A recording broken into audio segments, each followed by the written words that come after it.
نحمده ونصلي ونسلم على رسوله الكريم اما بعد فاعوذ بالله من الشیطان الرجیم بسم اللہ الرحمن الرحیم۔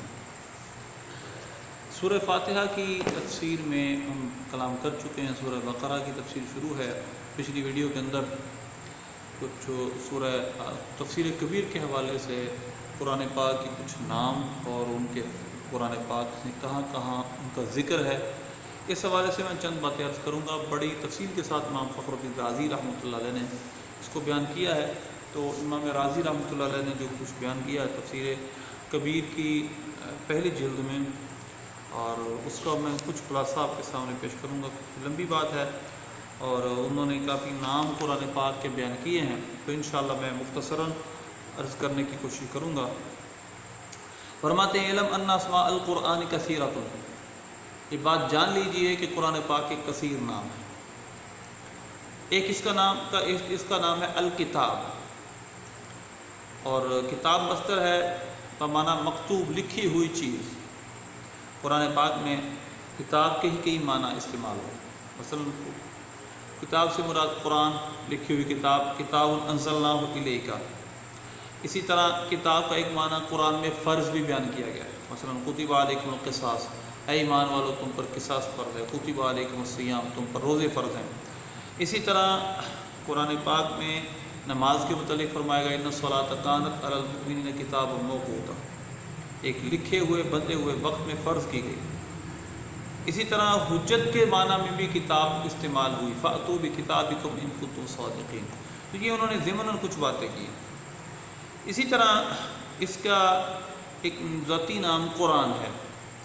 قرآن کا ایک معنی ہے جمع کیا جانا، اور ایک اس کا معنی ہے بار بار پڑھا جانا۔ قرآن پاک میں کئی جگہ اس قرآن کتاب کو قرآن فرمایا گیا۔ مثلا سورہ زخرف کی آیت نمبر 3 میں ہے قل ان اجتمعت الانس سورہ اسراء 88 نمبر آیت ہے قل ان اجتمعت الانس والجن علی ان یأتوا بمثل هذا القرآن لا یأتون بمثلہ ولو کان بعضهم لبعض ظہیرا۔ اے پیارے حبیب آپ فرمائیے اگر جن و انس اس کتاب کی مثل بنانے پر جمع ہو جائیں اور ایک دوسرے کی مددگار بن جائیں تو پھر بھی اس کی مثل نہ بنا سکیں گے، اگرچہ بعض کی مددگار ہو جائیں۔ اسی طرح سورہ زخرف کے اندر ہے انا جعلناہ قرآنا عربیا، ہم نے قرآن کو عربی میں نازل کیا، عربی بنایا۔ اسی طرح سورہ بقرہ کی آیت نمبر 185 ہے شہر رمضان الذی انزل فیہ القرآن، یہ وہ مہینہ رمضان کا مہینہ، وہ مہینہ جس میں قرآن نازل کیا گیا۔ اسی طرح ایک اور آیت کے اندر سورہ بنی اسرائیل کی آیت نمبر 9 کے اندر بھی اس کتاب کو قرآن فرمایا گیا ان ھذا القرآن یہدی للتی ہی اقوم، یہ قرآن اس رستے کی ہدایت دیتا ہے جو سب سے سیدھا ہے۔ اسی طرح سورہ قیامہ کی آیت نمبر 18 میں ہے فَإِذَا قَرَأْنَاهُ فَاتَّبِعْ قُرْآنَهُ، جب ہم اس کو پڑھ لیں فَاتَّبِعْ قُرْآنَهُ، پھر اس قرآن کے پیچھے چلو۔ تو یعنی اس کو قرآن کے معنی یہ تلاوت، یعنی قرآن کے معنی پھر دو ہیں، ایک معنی تلاوت ہے اور ایک معنی جمع ہونا ہے۔ دونوں معنی درست ہیں، قرآن جمع کیا گیا ہے اور اس کی بار بار تلاوت بھی ہوتی ہے۔ اسی طرح اس کا ایک نام ہے فرقان۔ سورہ فرقان کی آیت نمبر 1 میں ہے تبارک الذی نزل الفرقان علی عبدہ لیکون للعالمین نذیرا، کہ اللہ نے یہ قرآن اپنے بندہ خاص پر نازل کیا تاکہ وہ تمام عالم کو ڈر سنانے والے ہو جائے۔ اسی طرح سورہ بقرہ کی آیت نمبر 185 کے اندر ہے بینات من الہدی والفرقان، اس آیت کے اندر بھی قرآن کو فرقان یعنی فارق بین الحق والباطل، حق و باطل میں فرق کرنے والا بتایا گیا۔ اسی طرح وقرآن فرقناہ لتقرأہ للناس علی مکث ونزلناہ تنزیلا، یہ قرآن پاک کے فرقان ہونے پر مختلف آیتوں میں فرقان فرمایا گیا اس قرآن کو۔ اسی طرح اس کا نام ذکر ہے۔ اللہ فرماتا ہے وَهَذَا ذِكْرٌ مُبَارَكٌ أَنزَلْنَاهُ، یہ مبارک ذکر ہے ہم نے آپ کی طرف نازل کیا۔ فَإِنَّهُ لَذِكْرٌ لَكَ وَلِقَوْمِكَ، یہ آپ کی اور آپ کی قوم کے لیے ذکر ہے، نصیحت ہے۔ تو اس کی کئی جو قرآن پاک کی جگہ اس کو تذکرہ بھی کہا گیا ہے، قرآن کو تذکرہ کا نام بھی قرآن میں دیا گیا۔ وَإِنَّهُ لَتَذْكِرَةٌ لِّلْمُتَّقِينَ، یہ متقیوں کے لیے تذکرہ ہے، نصیحت ہے، موعظت ہے۔ اسی طرح اس کے کئی نام اور بھی ہیں. اب اس کا ایک نام تنزیل ہے. اللہ فرماتا ہے وَإِنَّهُ لَتَنزِيلُ رَبِّ الْعَالَمِينَ، یہ آپ کے رب کا نازل شدہ ہے. نزل بِهِ الروح الامین، اس کو روح الامین لے کر اترے. اسی طرح حدیث سادسہا، اس کا ایک نام چھٹا نام حدیث بھی ہے، بات. اللہ نزل احسن الحدیث کتابا، اللہ نے سب سے اچھی بات کو اتارا ہے. اسی طرح اللہ فرماتا ہے موعظت، اس کا ایک معنی نام موعظت، نصیحت، ایڈوائس ٹھیک.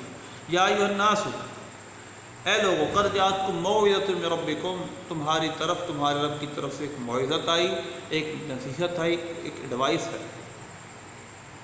اسی طرح ایک اس کا نام حکم اور حکمت بھی ہے، حکیم بھی ہے، محکم بھی ہے، یہ سب اس کے نام ہیں. فَكَذَلِكَ أَنزَلْنَاهُ حُكْمًا عَرَبِيًّا، اسی طرح ہم نے اس حکم کو عربی بنایا، یعنی قرآن کو عربی کیا. حکمت بالغہ بھی قرآن میں استعمال ہوا. وَاذْكُرْنَ مَا يُتْلَىٰ فِي بُيُوتِكُنَّ مِنْ آيَاتِ اللَّهِ وَالْحِكْمَةِ، تو اس قرآن پاک کو حکمت بھی قرار دیا گیا، حکیم بھی. یاسین والقرآن الحکیم، حکمت والے قرآن کی قسم. اسی طرح اس کا ایک نام شفا ہے.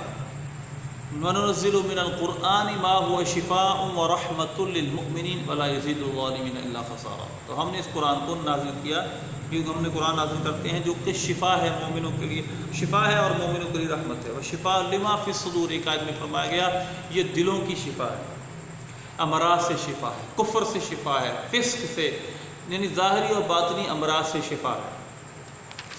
اسی طرح ایک اس کا نام ہے ہدا اور ہادی. ہدی للمتقین، یہ پرہیزگاروں کے لیے ہدایت ہے. ہدی للناس، یہ لوگوں کے لیے ہدایت ہے. شفاء لما فی الصدور ہدی ورحمۃ للمؤمنین، اس کا ایک معنی رحمت بھی ہے. ہدا بھی ہدایت ہے، ہدا بھی ہے، ہادی بھی ہے، رحمت بھی ہے. ہادی، ان ھذا القرآن یہدی للتی ہی اقوم، تو یہ قرآن ہادی ہے، ہدایت دیتا ہے، رہنمائی کرتا ہے، گائیڈ لائن دیتا ہے. انا سمعنا قرآن عجبا، جنہوں نے کہا تھا سورہ جن میں، ہم نے ایک عجیب قرآن سنا. یہدی الی الرشد فآمنا بہ، وہ رشد کی طرف، ہدایت کی طرف، صحیح رستے کی طرف رہنمائی کرتا ہے.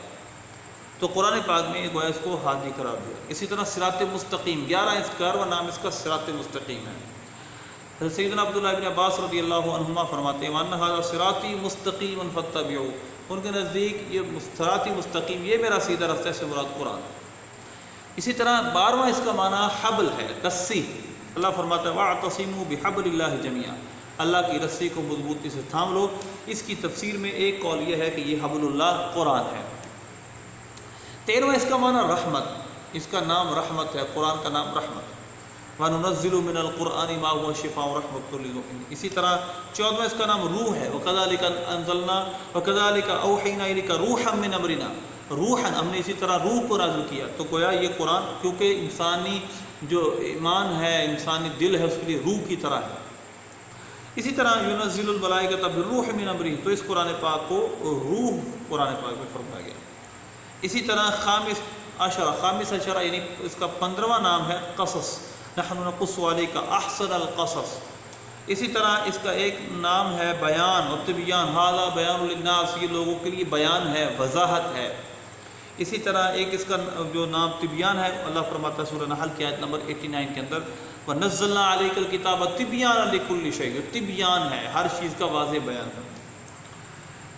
ٹھیک ہے. اسی طرح اس کا ایک 17واں نام اس کا ہے بصائر، ھذا بصائر من ربکم، یہ آپ کے رب کی طرف سے آنکھ کھولنے والی ہے. یہ قرآن گویا کہ ایسی دلیلوں پر مشتمل ہے جو انسان کی آنکھ کھول دیتی ہے، اس کی ہدایت کا رستہ اس پہ واضح کر دیتا ہے. 18واں اس کا نام ہے فصل، جدائی، یعنی فاصلہ کرنے والی، حق و باطل کو الگ الگ کرنے والی. انہ لقول الفصل، یہ قول فصل ہے، حق و باطل کے مابین فاصلہ کرنے والا قول ہے. اسی طرح اس کا 19واں نام النجوم ہے. فلا اقسم بمواقع النجوم والنجم اذا ہوا. اس کو ایک آیت تفسیر میں امام راضی کے نزدیک اس کی تفسیر، کیونکہ یہ نجمن یعنی تھوڑا تھوڑا کر کے نازل کیا، اس وجہ سے وہ ہمارے یہاں نجوم سے مراد قرآن، یہ ان کی اپنی رائے ہے. اسی طرح اس کا 20واں نام ہے مثانی. اللہ فرماتا ہے مثانی تقشعر منہ جلود الذین یخشون ربهم. اب اس کو مثانی کہنے کی وجہ امام راضی فرماتے ہیں لأنه سُنِّیَ فِی القصص والاخبار، کیونکہ اس میں قصے اور خبریں بار بار ذکر کی جاتی ہیں، اس کو قرآن پاک میں قرآن پاک کو مثانی کہا گیا. ایسا مثانی ہے، ایسا قرآن ہے جس میں بار بار قصے خبریں آتی ہیں کہ جس کی وجہ سے جو ایمان والے، اللہ سے ڈرنے والے، ان کی جلدیں کھڑی ہو جاتی ہیں، رونگٹے کھڑے ہو جاتے ہیں۔ اس کا 21 اس کا 21واں نام انہوں نے لکھا ہے نعمت۔ اللہ فرماتا ہے وَأَمَّا بِنِعْمَتِ رَبِّكَ فَحَدِّثْ، اپنے رب کی نعمت کا چرچا کیجیے۔ تو ابن عباس رضی اللہ عنہ نے فرمایا یعنی بہ القرآن، اس سے مراد اللہ کی قرآن۔ اسی طرح الثانی والعشرون 22واں معنی اس نام اس کا کیا ہے قرآن کا، البرہان، قد جاءکم برہان من ربکم۔ اس کی تفسیر میں قول ان کے نزدیک، امام راضی رحمۃ اللہ علیہ کے نزدیک یہ ہے کہ اس برہان سے مراد تمہارے پاس اللہ